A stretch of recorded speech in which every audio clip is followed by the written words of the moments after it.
વાંકાનેડા ગામના એક જાગૃત નાગરિક દ્વારા તાલુકા વિકાસ અધિકારીને અરજી આપવામાં આવી હતી કે વાંકાનેડા ગામમાં ભ્રષ્ટાચાર થયો છે, તેની અરજી કરવામાં આવી હતી। તે સંદર્ભે તપાસ કરવામાં ડેસર તાલુકાના ટીડીઓએ ડામોર સાહેબ દ્વારા વાંકાનેડ ગામ ખાતે તાલુકાની ટીમ આવી હતી, જેમાં એએસઓ હેમાંગભાઈ પટેલ, ધર્મેન્દ્રસિંહ બારૈયા આજરોજ વાંકાનેડ ગામ ખાતે ગ્રામજનોની રજૂઆત હતી કે ગ્રામ પંચાયતના વિવિધ ભ્રષ્ટાચારના પ્રશ્નો ઉપસ્થિત થયા હતા, જેમાં એટીડીઓ ડામોર સાહેબ દ્વારા ગ્રામજનોની રૂબરૂમાં તપાસ કરાવીને તેમાં ગ્રામ પંચાયતની બિલ્ડિંગ જર્જરિત હાલતમાં જોવા મળી તથા ગામનો પ્રવેશ મુખ્ય આરસીસી રોડ તેમજ હોળી ચકલા સુધી તેની પણ તપાસ કરવામાં આવી, જેમાં આરસીસી રોડ જર્જરિત હાલતમાં જોવા મળ્યો।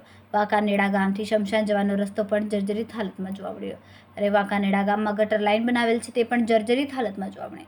ઘણા એવા હેડપંપ છે કે ફિલ્ડમાં બતાવ્યા છે, તેમજ સ્થળ ચકાસણી કરતા હેડપંપ જોવા મળ્યા ન હતા, તેમજ સ્થળ નિરીક્ષણ કરતા લાભાર્થીઓને ધ્યાનમાં રાખ્યા વગર મૂકવામાં આવ્યા, જેનો લાભ ઉઠાવી શક્યા ન હતા। તેમાં ગ્રામજનોની માંગ છે કે યોગ્ય તપાસ કરીને યોગ્ય કાર્યવાહી કરવા ગ્રામજનોની માંગ હતી કે એટીડીઓ ડામોર સાહેબ દ્વારા તથા આજરોજ એએસઓ હેમાંગભાઈ પટેલ તેમજ ટેકનિકલ ધર્મેન્દ્રસિંહ બારૈયા દ્વારા વાંકાનેડા ગામના સ્થળ પર જઈને તપાસ કરીને તપાસના રિપોર્ટ ઉચ્ચ અધિકારીને મોકલી આપવામાં આવ્યો છે। જિલ્લાના ડેસર તાલુકાના વાંકાનેડા ગામના વતની તરીકે અમે 6/10/2025ના રોજ ગ્રામજનો દ્વારા એક અરજી આપવામાં આવી હતી ડેસરમાં, જેનું આજ રોજ 18/11/2025ના રોજ એટીડીઓ અને એસઓ દ્વારા એની ફિલ્ડ વિઝિટ કરવામાં આવી।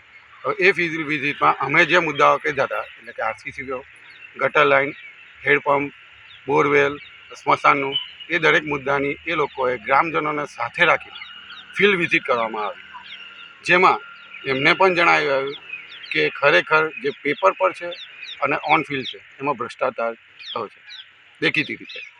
એટલે એમના દ્વારા જે રોજ કામ લખવામાં આવ્યું એમાં સંતોષકારક જવાબ લખવામાં આવ્યો છે। એટલે હવે અમારે એ જ આશા છે કે આગળ જે કંઈ પણ કાર્યવાહી કરવામાં આવે અધિકારીઓ દ્વારા એ ભ્રષ્ટાચાર વિરુદ્ધમાં થાય અને ગ્રામજનોના પક્ષમાં હોય એવી અમારા આશા છે।